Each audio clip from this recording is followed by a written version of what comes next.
Warning: chlorine is an incredibly dangerous gas that can cause permanent respiratory and nerve damage. This experiment must be done in a well-ventilated area or outside.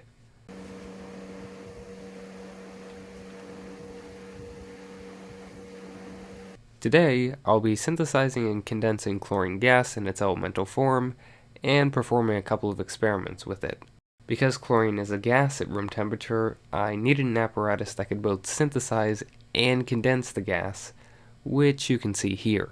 On the left, we have a pressure equalizing addition funnel, which is directly attached to a two-necked round-bottom flask being held by my heating mantle. Then I have a thermometer head attached, which leads into the more important part of this apparatus. Here you can see two tubes coming out of the receiving adapter, one from where liquids would typically leave a distillation, and the other on the vacuum adapter. Although I probably didn't need to, I also sealed the main tube with tape, just so I didn't risk leaking any chlorine. It turns out this second tube on the right wasn't really necessary, but I'll go into this a little bit more later. The chlorine gas passes through the apparatus, finally passing through these tubes and into the test tubes. Chlorine's boiling point is negative 34 degrees Celsius, so to condense the gas into a liquid, I used the dry ice and acetone bath. This bath could theoretically reach temperatures of negative 78 C, plenty cold enough to condense the chlorine. So to get started, I removed the test tubes from the beaker and added some dry ice. Then I slowly added the acetone until I filled about 3/4 of the beaker. I also added a corkboard underneath to help insulate it from the bottom. Just for the fun of it, I tried to test the temperature of the bath using my Teflon thermocouple. It was well below the negative 34 C I needed to reach for this reaction. I put the test tubes into the dry ice bath and then moved on to the reactants. I added a good amount of trichloroisocyanuric acid, or TCCA, into the round bottom, and then about 100 milliliters of 30% hydrochloric acid into the addition funnel. I then turned the stopcock to allow drop-wise addition of the hydrochloric acid. This is incredibly important as I didn't want to overload the system with chlorine. What's happening here is the TCCA is reacting with the HCl to form chlorine gas and cyanuric acid. The chlorine gas is then pumped through the system and condensed in the test tubes. Within a minute or so, the entire flask is filled with chlorine and some starts to travel over to the tubes. In this shot, you can actually see a small amount of the yellow liquid condensing in the back test tube. Very quickly I realized that the other tube attached to the vacuum adapter was collecting virtually no chlorine, so I replaced the tube with a water trap I've used to collect gases in the past. About 3 minutes in, the chlorine liquid was very visible in the bottom of the tube. Over the course of the following 5 minutes, I collected much more chlorine in the same tube. To check the amount I had for testing, I removed the test tube from the apparatus and then placed another underneath to continue collecting the chlorine. Here's my sample of just a few milliliters of very unhappy looking elemental chlorine. Now let's move on to some testing. First, I used some universal pH indicator to test the quote-unquote acidity of chlorine. As you can see, it registers as quite acidic on the scale, likely because it's functionally a Lewis acid. Then, for some fun, I decided to test the chlorine with a water softener chlorine strip. At first, nothing happened, and I was really confused because the concentration of chlorine should have been pretty high. Then, after I wet the strip with some water, the color change was very apparent. Next, I wanted to test reacting sodium metal with the chlorine. Typically, the sodium and chlorine would react to form sodium chloride or table salt. But after adding 2 pieces and changing my setup a little bit to be more safe, you can see that nothing too spectacular happens. I tried adding some water to try to heat things up a little bit by reacting with the sodium, but the chlorine was so cold that it instantly froze the water before it could even react.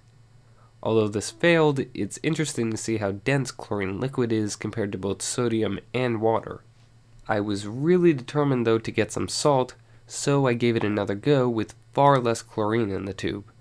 I dropped in a much larger piece of sodium and waited. Again, nothing happened, so I tried to add some water again, and this time I got a magnificent reaction.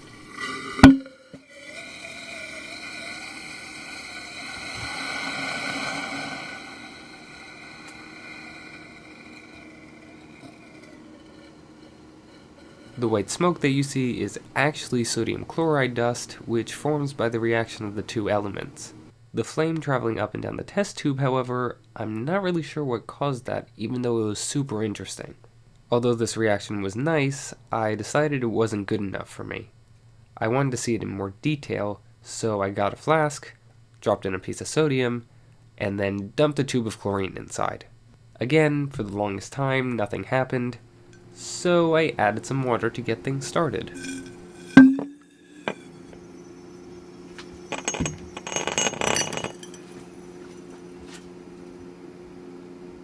You can see it very quickly forms the white cloud of sodium chloride in a great display.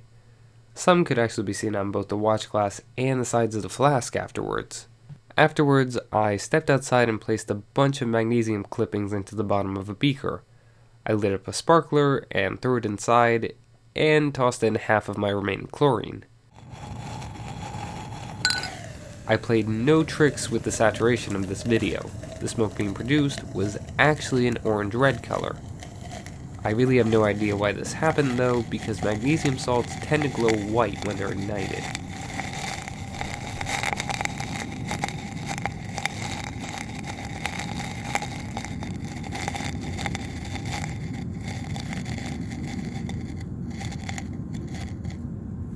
For the grand finale, I took a big chunk of sodium, threw in the remainder of the chlorine, and then started the reaction with some water. This reaction was definitely worth the beaker that it ended up shattering.